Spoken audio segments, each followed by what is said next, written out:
as her men prepared for the 1980 season. She had become the first woman in history to take her team to a Super Bowl. But in the season to come, her defending NFC champions would face an entirely different game. In 1980, the winds of change blew through the National Football League. Old attitudes and old methods were all swept away. The lights went out on the old game of pro football.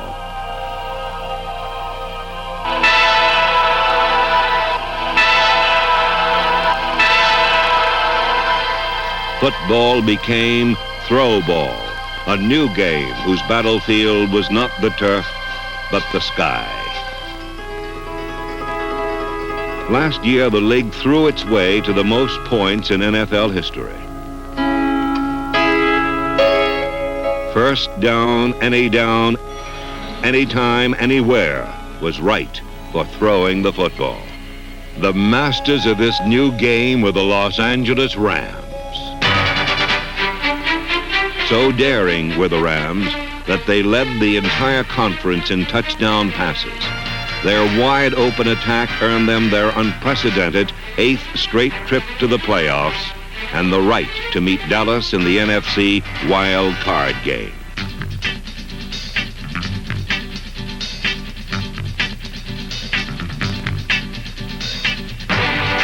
Once a conservative team, Los Angeles had become an innovative one.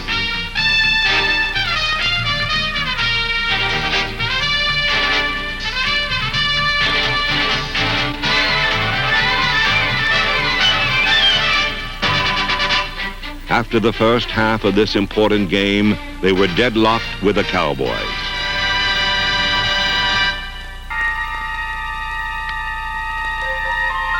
Passing can make for big play drama and last-second heroics, but it can also lead to disaster. In the second half, the hazards of throw ball beset the Rams.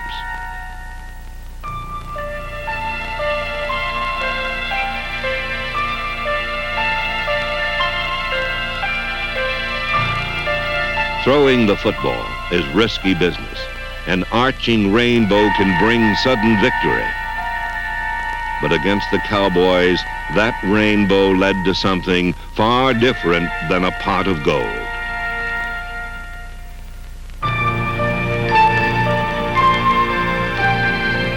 Battles between such equal powers are not won without taking risks.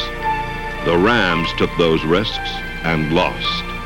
Dallas took those risks and won.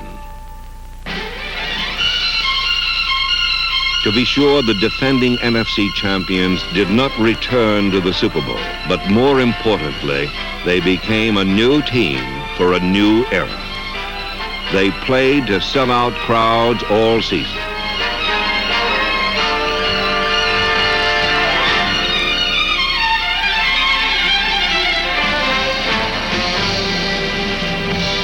Someone once said that all trends are set in California.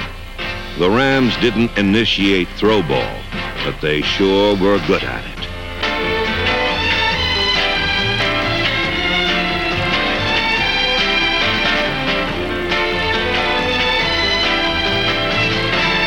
The Ram air game was so effective that their running attack was opened up, a ground game that led the entire NFL.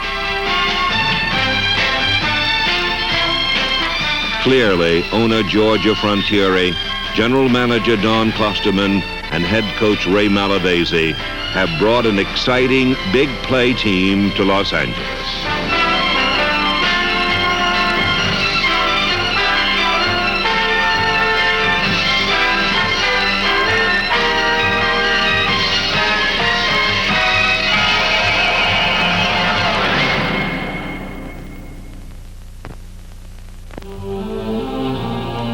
Strong, towering offensive linemen, powerful men who provide time for the quarterback and allow that extra second needed to play throw ball. In Doug France, Rich Saul, Jackie Slater, Kent Hill, Dennis Harrah and Doug Smith, the Rams have the biggest and the best. Coach Dan Radakovich molded them with the help of the Bad Rad Disco, an instructive line dance, if you will. Kent Hill. Kent supposed to come out there and get the hands up quick and hit him, and Kent's got the wings going, wings and flying, okay? Okay. Saul supposed to go out and cut the guy. Here's Saul cutting the guy. Like a flea. He's like he's flying through the air. Okay, here's the classic. Dennis comes up, pop, pop, pop, pop, pop. Ah! The snap of All-Pro Rich Saul sets the group into action.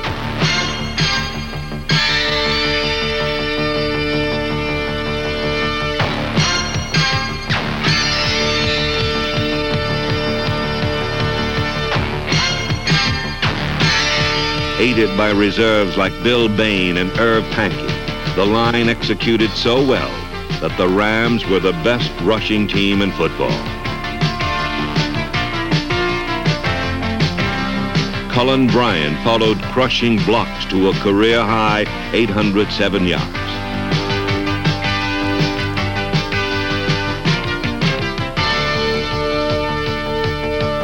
In the Ram offense, running backs must also catch. Bryant did so 53 times, tops on the team. He started every game and blocked solidly for running mates like Elvis Peacock, number 34. Bryant's running mate was any man who happened to be healthy on a particular Sunday. One afternoon, he may have been Peacock, turning an innocent screen pass into a touchdown.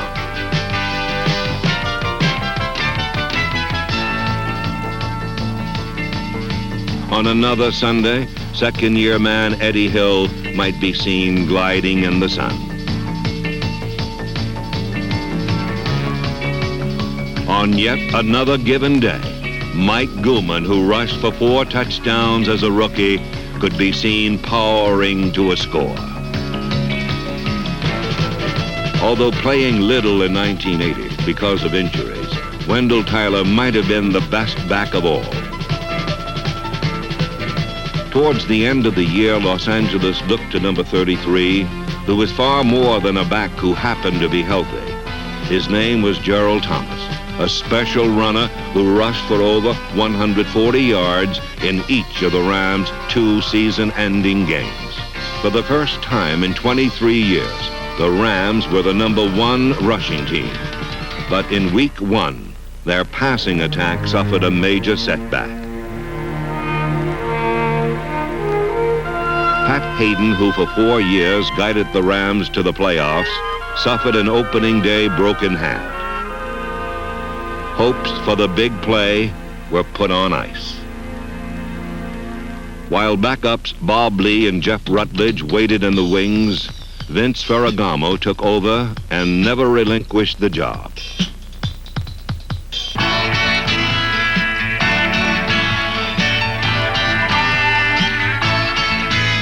Tight ends Terry Nelson, Walt Arnold, and Victor Hicks, men who primarily blocked in the old-style attack, became reliable receivers in the Rams' new game.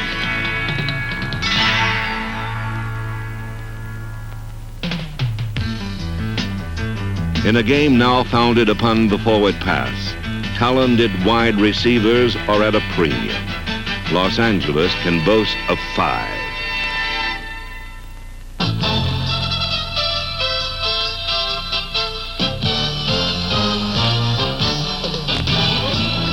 Preston Dennard, Willie Miller, Drew Hill, Jeff Moore, and Billy Waddy are all so talented that offensive coordinator Lionel Taylor simply used them all. With such a richly talented group of receivers, the Rams threw and threw some more.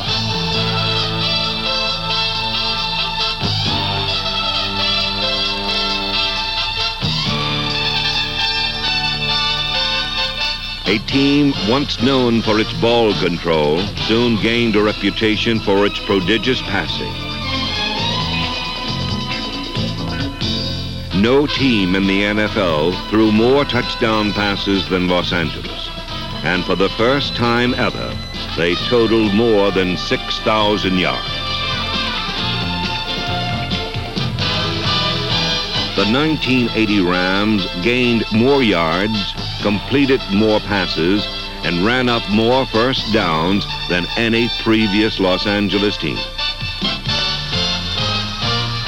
The old Rams took what the defense gave them. These new Rams took whatever they wanted. Los Angeles passed their way to 5 straight early season victories and then found themselves in Atlanta with first place in the NFC West at stake. Lehman Bennett's Falcons trailed the Rams by a single game. Ray Malavasi would have liked nothing better than to secure a little breathing room in the divisional race.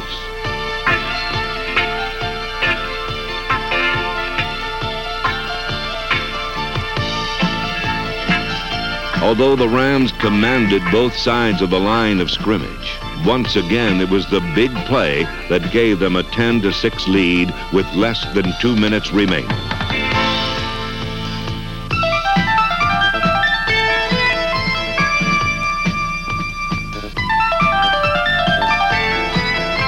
But suddenly an element of uncertainty developed for the first time in the afternoon. The team that lived by the big play died by it. They go with Wallace Francis into the left slot. Jenkins wide left, Jackson wide right. 4th down and 11 from their own 46, Atlanta. Bartkowski back to throw with time. Fires deep and down the middle for Jackson, and it is caught for the touchdown. The bad news, Los Angeles lost. The good news, they would meet Atlanta again.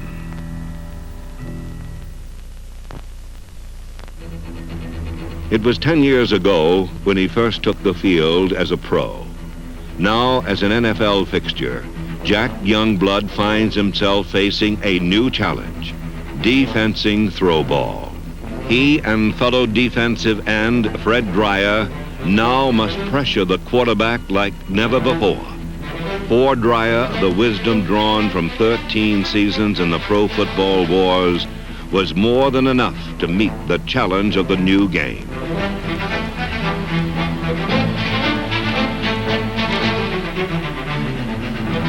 Jack Youngblood, too, zeroed in on opposing quarterbacks, anchoring a line that for the second year in a row led the NFC in sacks.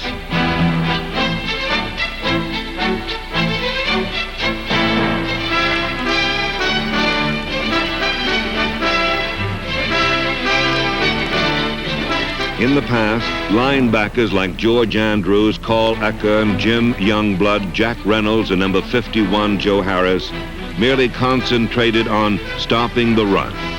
Now they too went quarterback hunting. Larry Brooks, Reggie Doss, Mike Fanning, Cody Jones, and Fred Dreyer muscled Los Angeles to 56 sacks.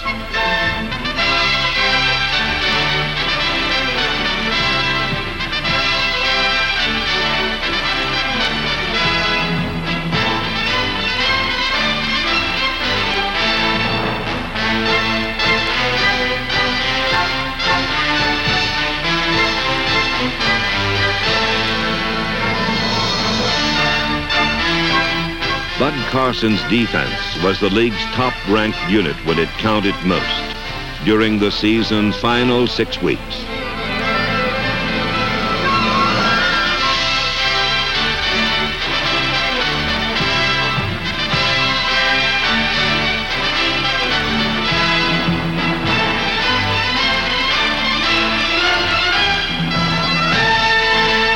By season's end, the Los Angeles Rams had perfected the art of defensing the new game.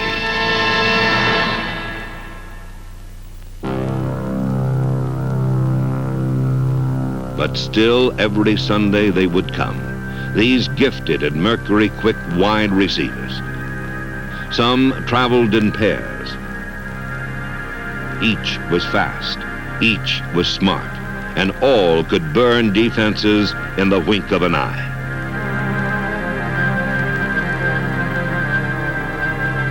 The only way to fight men of such quickness and intelligence is with men of an equal measure of the same. The Rams secondary was comprised of precisely such men. Cornerback Rod Perry, number 49, epitomized the Ram deep backs, opportunistic and capable of the spectacular. He and fellow cornerback Pat Thomas were both selected to the Pro Bowl and were prime reasons why the Rams shut down enemy passing attacks.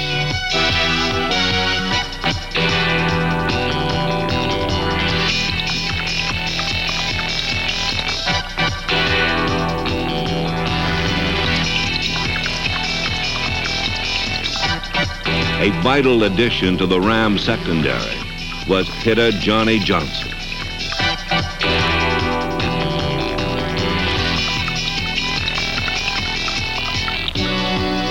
Johnson represents a new breed of defenders. He has the speed of a deer and was named to every all-rookie team. His 99-yard journey versus Green Bay established a new club record. But just when the need for a big play would arrive, along arrived Nolan Cromwell.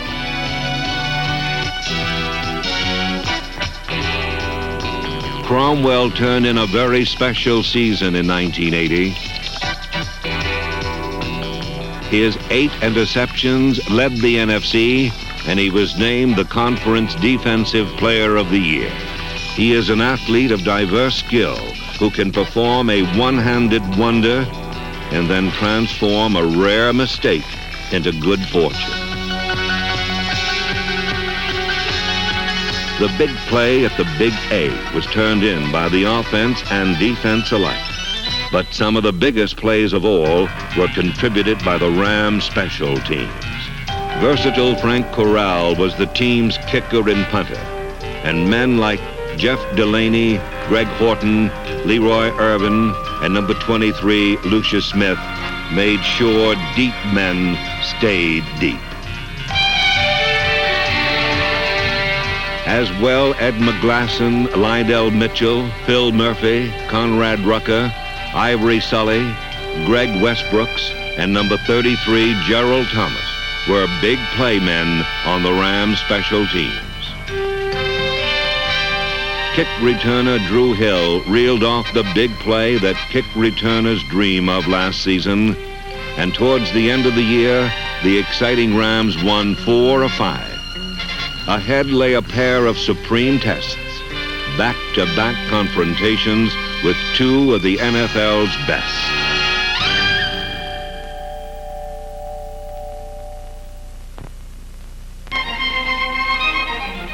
All season long, Ram fans watched their new team master the new game. By day, they watched their team pierce the sun with touchdown bombs. By evening, they would savor the latest Ram throw ball victory. But one night, the most worthy opponent arrived in Anaheim. The Dallas Cowboys, forefathers of throw ball. In 1980, they rolled up more points than any NFL team. Dallas represented a formidable challenge for the new Rams, a challenge Los Angeles met and conquered right from the start.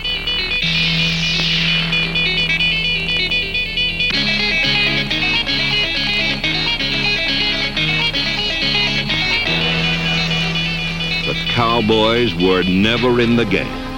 First, Los Angeles beat them like the old Rams, with determined blocking and inspired running.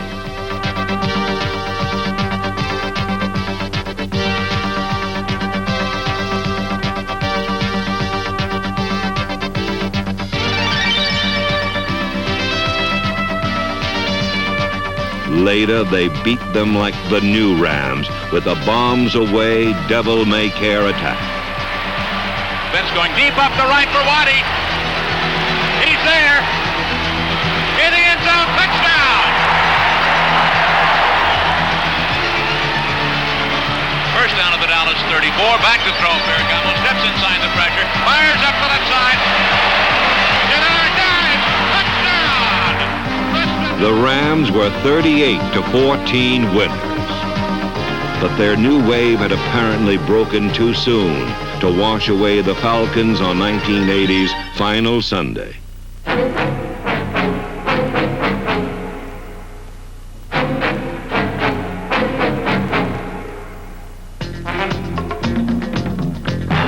Atlanta led 14-3 at halftime, but suddenly Los Angeles awakened.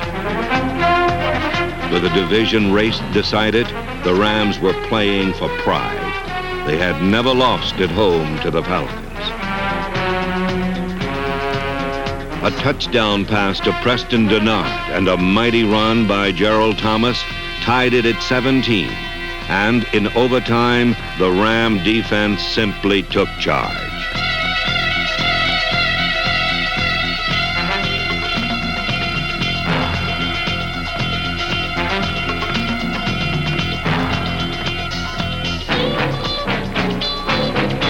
Los Angeles shut down Atlanta, but ironically, the finale of this throw ball season was decided by Frank Corral's foot. Snap back, the ball down, the kick is up, and it's good!